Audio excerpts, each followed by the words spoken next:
to the man who brought it to you. They explained very briefly, the girlfriend has since dropped the criminal case. She's retracted her statements and said that she lashed out at her ex out of anger and that there were no photos. So the investigation is over.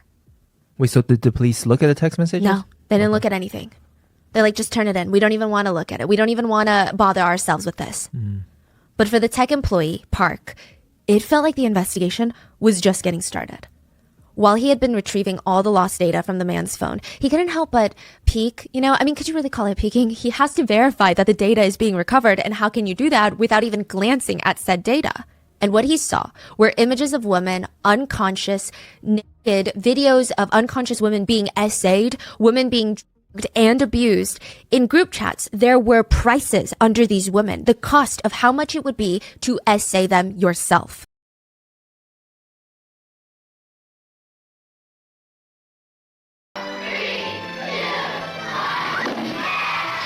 The Disney Channel is on the air. In the spring of 1977, Jim Jamiro, a visionary at the Walt Disney Company, went to his higher-ups about an idea for a children's and family network called the Disney Channel, a variety show of sorts that would entertain the masses. Unfortunately, in the late 70s, there were only about 1.2 million cable subscribers nationwide, and although Disney executives liked the idea, they essentially laughed in Jim's face. He is quoted saying, "Back then we could have done it for 50 cents. Everybody liked the idea, but the truth is nobody took it seriously." Their reaction was essentially, "Jim, go do your 8mm home movies." We did the channel because we did a lot of research that showed that there are literally tens of millions of people across this country who really wanted a kind of wholesome or family programming that wasn't being offered. Benton & Bull's advertising agency did a study fairly recently that indicated that something like 33% of the people who don't subscribe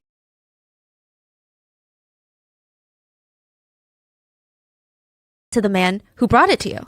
They explained very briefly, the girlfriend has since dropped the criminal case. She's retracted her statements and said that she lashed out at her ex out of anger and that there were no photos. So the investigation is over. Wait, so did the police look at the text messages? No, they didn't look at anything. They're like, just turn it in. We don't even want to look at it. We don't even want to bother ourselves with this. But for the tech employee, Park, it felt like the investigation was just getting started. While he had been retrieving all the lost data from the man's phone, he couldn't help but peek. Could you really call it peeking? He has to verify that the data is being recovered, and how can you do that without even glancing at said data? And what he saw were images of women unconscious, naked, videos of unconscious women being essayed, women being drugged and abused.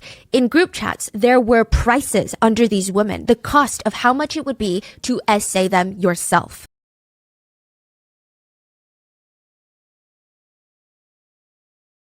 And if he wasn't there, he would say, well, why don't you come and use my houses? So I said, that's very kind, thank you very much indeed. But it would be a considerable stretch to say that he was a very, very close friend. But he had the most extraordinary ability to bring extraordinary people together.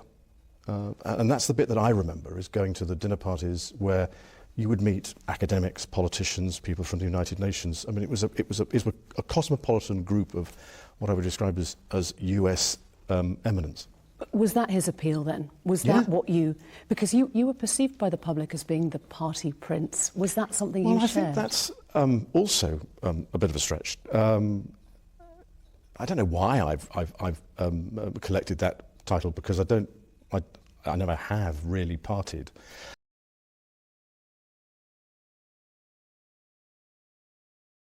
It's like, you need to calm down. I'm like, you need to shut the fuck up. It was supposed to make my life easier. Hey, you know what? Hypertension. You know what helps somebody who's having a panic attack? Being told digitally, you should calm down.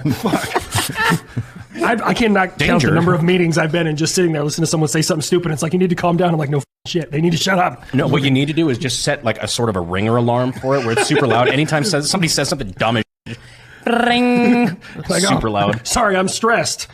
Fuck. Dude, I love it. Sorry, I have an allergy. It alerts me too. I'm allergic to dipshits.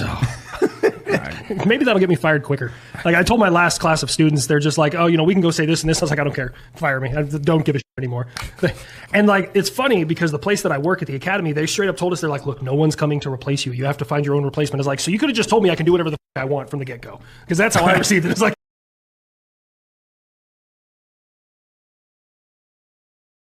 for me, I proved to be a not very good case officer. And if there was anything I was really hoping for, it was a second chance. So when we were pulled into this meeting and they said, hey, here's this exciting opportunity. Here's an operation that we're literally inviting you into this executive suite to invite you to this operation. And we're going to put you together and we need you to do this. That's not a situation that I was going to say no to. I think you considered saying no. But for me, they knew me well enough to know I was not going to turn that down. Yeah, I mean, I think when you have anxiety, you consider saying no to everything. You're always thinking about the risk. But I think that... What was the risk that you were thinking about? It is very real that you can be disappeared by a foreign adversary, that you can be, killed by them with no explanation, that you can be just put in jail and then you never get out because the government's not necessarily going to come to your aid.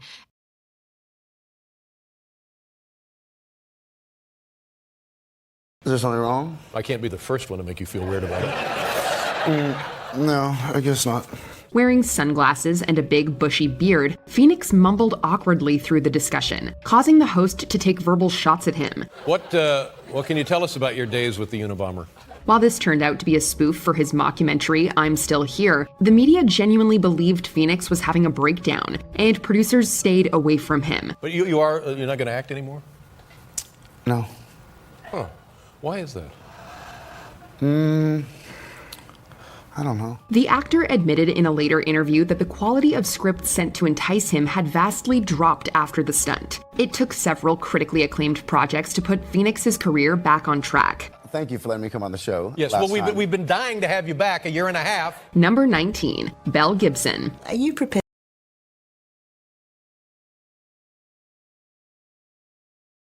Out on the ground. They're trying to take it away. The man breaks down and he yells at them, "Don't you even dare touch the food." Finally, the man breaks down completely and he's sitting on the ground, cold cement, and he's just sobbing. The officer sits down with him and both of them start crying and he's like stroking the old man's back, trying to console him. The old man had screamed at them, "The children need to have one last meal. One last meal, so don't touch it. Don't you dare touch it." 신랑의 끝에 상인도 경찰도 울음을 터뜨립니다. 이 어이없는 비극을 우리 사회는 언제까지 되풀이해야 할까요? He owns a shop in this alleyway.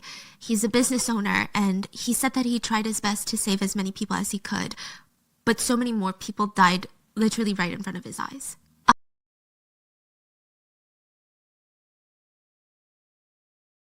It depends on the person, but I think you have to try that path. If you want something, go get it. Like I quip that the reason to win the game is to be free of it.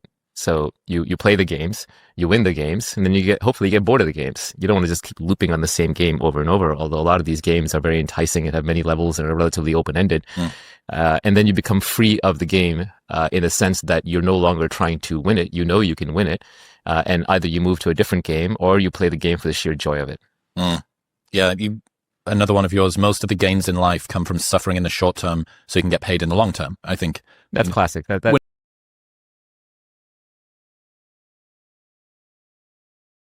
That many of these MAGA influencer types say they care about and say that part of the reason they hate Democrats so much is that they're against it and they're anti-free speech. And there's truth to that, of course. But then they're like, but yeah, deport the libs who annoy us. It's just totally contradictory. And it's also sort of a confession in a really bizarre way. With all respect to Harry, he is not such a formidable force that he is beyond debate. But by these personalities saying they want him deported rather than defeated in any sort of debate or marketplace of ideas, they're confessing that